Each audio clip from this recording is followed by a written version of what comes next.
Assalamualaikum warahmatullahi wabarakatuh. Nama saya Widya Astuti, NPM 1823002 dari kelompok 2 yang membahas tentang hubungan antara filsafat, manusia, dan pendidikan. Materi pertama yang akan saya jelaskan yaitu teori kebenaran menurut pandangan filsafat. Pertama, saya akan menjelaskan apa itu kebenaran. Kebenaran adalah suatu nilai utama di dalam kehidupan manusia. Sebagai nilai-nilai yang mendukung fungsi kehidupan manusia, artinya sifat manusia atau martabat kemanusiaan itu selalu menuntut suatu kebenaran.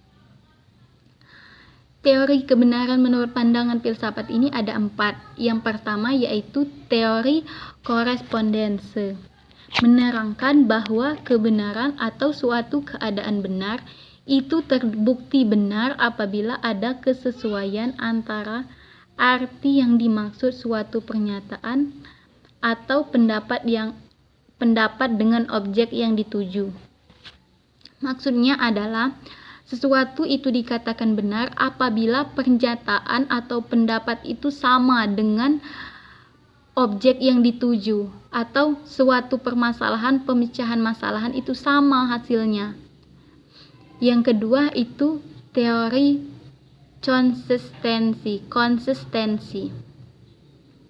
Teori ini merupakan suatu usaha pengujian atau tes arti kebenaran. Hasil tes dan eksperimen dianggap real atau benar jika kesan-kesan yang berturut-turut dari suatu penyelidik bersifat konsisten dengan hasil tes yang eksperimen dilakukan oleh penyelidik lain dalam waktu dan tempat yang lain juga. Maksudnya adalah suatu kebenaran itu, sesuatu dikatakan benar apabila banyak penyelidik tetapi hasilnya sama. Contohnya, ada penyelidik A, penyelidik B, dan penyelidik C. Mereka melakukan penyelidikan di tempat-tempat yang berbeda dan waktu yang berbeda pula. Tetapi hasil penyelidikannya sama, maka itu adalah kebenaran. Teori yang ketiga yaitu teori pragmatisme, menguji kebenaran dalam praktek yang dikenal para pendidik sebagai metode project atau metode problem solving. Artinya, mereka akan benar-benar melakukan penyelidikan terhadap suatu masalah apabila mereka tahu bahwa mereka itu mampu menyelesaikan masalah itu. Dan teori yang terakhir yaitu kebenaran religius. Kebenaran tak cukup hanya diukur dengan rasion dan kemauan sendiri. Maksudnya adalah teori religius ini mengatakan bahwa teori ini tidak bisa hanya ditentukan dengan pikiran, hanya mengada-ada. Sedangkan teori religius ini datang dari Tuhan dan bersumber dari Tuhan. Tidak bisa mengada-ada karena sudah ada sebelum mereka ada. Materi kedua yaitu pandangan filsafat tentang hakikat manusia. Ilmu yang mempelajari tentang hakikat manusia disebut antropologi filsafat. Filsafat berpendapat bahwa hakikat manusia itu berkaitan antara badan dan roh. Sedangkan Islam secara tegas menyatakan bahwa badan dan roh adalah substansi alam.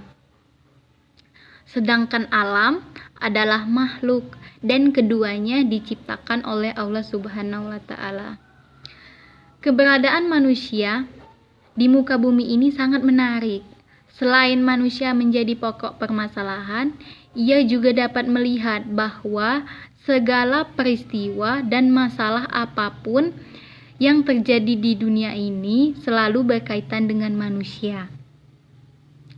Oleh karena itu, dalam usaha mempelajari hakikat manusia diperlukan pemikiran yang filosofis. Karena setiap manusia itu pasti berpikir tentang dirinya sendiri. Kedudukan manusia yang paling unik dan menarik ialah manusia itu menyelidiki kedudukannya sendiri di dalam lingkungan yang diselidikinya pula. Tetapi kadang hasil penyelidikan tentang lingkungannya lebih memuaskan daripada penyelidikan terhadap dirinya sendiri. Materi yang ketiga yaitu sistem nilai dalam kehidupan manusia.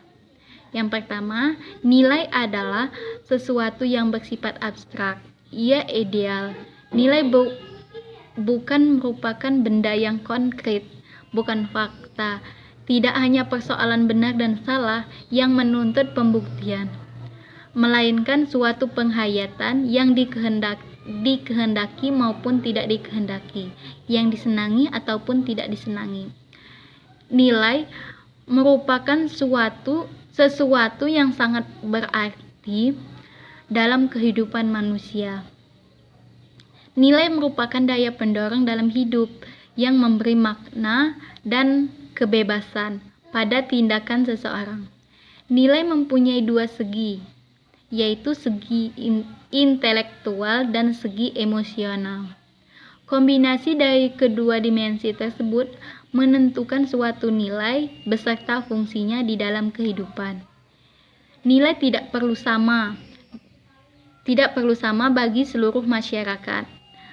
Dalam masyarakat terdapat kelompok yang berbeda-beda atas dasar sosial ekonomis, politik, agama, dan etis masing-masing yang mempunyai sistem nilai yang berbeda.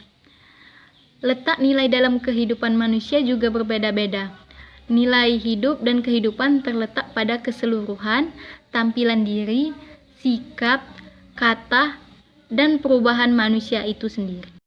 Materi saya yang terakhir yaitu pandangan filsafat tentang pendidikan. Filsafat mempunyai pandangan yang menyeluruh dan sistematis sehingga menjadikan manusia itu berkembang.